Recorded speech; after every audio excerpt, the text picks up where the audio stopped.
Hey everyone, let's talk about the Demon Slayer movie. Much like the series it was adapted from, this movie has been kind of an unprecedented success story. It came out last fall and has since become the highest grossing movie in Japanese box office history, the most successful anime movie in history, and now that it's finally out in the West, we're even seeing it do some significant numbers here, making about $19 million on its opening weekend in the middle of a pandemic when a lot of theaters are still closed. So very impressive stuff. People absolutely went nuts over this thing. And it's not hard to see why, because of course the anime was a massive success, and they decided to make the very smart decision of have this movie actually be a continuation of the anime series. Oftentimes when we get anime movies based on long-running manga, they opt to go for a one-off, non-canon story. This might be better in the sense that anyone can just pop in and watch it without having any knowledge of the series, but the downside is, like I said, these often aren't canon.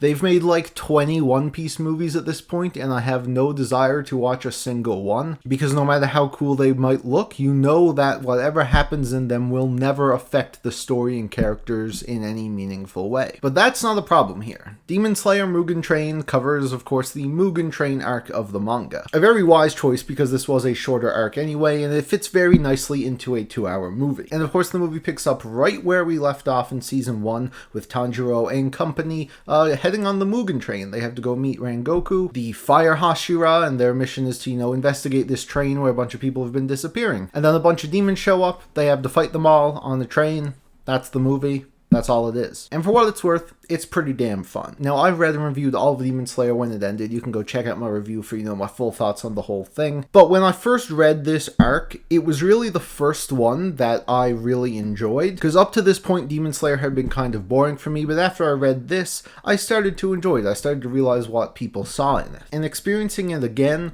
really reaffirmed that, yes, this is where I think Demon Slayer gets good. It does take an awful lot of time to get there, but I do believe it does become pretty entertaining. Of course, nothing about the series or this movie, story and character-wise, is really going to blow anyone away. If you're familiar with shonen battle manga, you've probably seen all of this type of stuff before. But because this whole arc was already set up in the series, there is absolutely no fat on this movie at all. They jump right into the arc, the action picks up almost immediately, and from start to finish, it is a very fast-paced, fun, and entertaining ride. There is a lot of comedy, which, has never been Demon Slayer's strong suit, but I do think it is a lot less annoying here. Zenitsu actually has some moments that made me laugh. Holy shit. That might have been an effect of, being in a theater full of other people who were laughing. But, it was a good time. Inosuke is also there, but my favorite character in the series. He really stole the show in the scenes that he was in. Nezuko doesn't really have much to do in this movie. She's just there, but, she's fine. Tanjiro, of course, the main character, plays a big role. They do some interesting things where we have some, dream sequences, flashbacks of him remembering his family, that I think did a better job of contextualizing just how awful the start of this series is for him. Because, in the first chapter of the manga, I thought it was very rushed, how we just, we get introduced to him and then he immediately loses his family, but here they build up his family a bit more, make you feel a bit more bad for him. Of course, you have Rengoku, he's a Chad. I mean, come on. There isn't, all that much to his character, because, they don't spend too much time setting him up, but he's a really fun guy, and the bit of backstory we get really does humanize him and makes you care about him. And yeah, there's not really much else to the movie besides the 5 of them fighting off some pesky demons that show up on the train. And I guess this brings us into the action and overall production of the movie.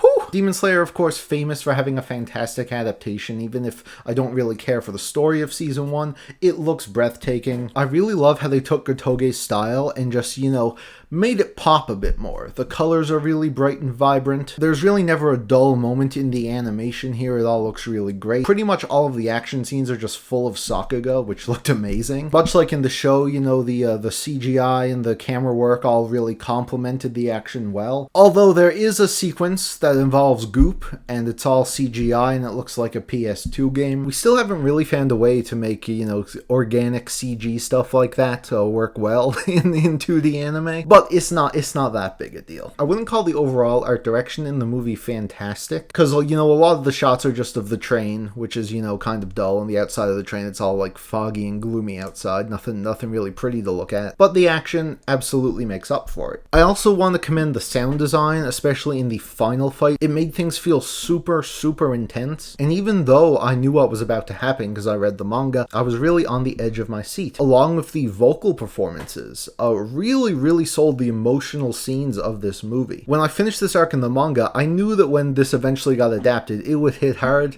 and yeah, the ending of this movie really did hit hard. Tanjiro's voice actor really did a fantastic job selling these scenes. Oh yeah, and I watched the, you know, subtitle version, by the way.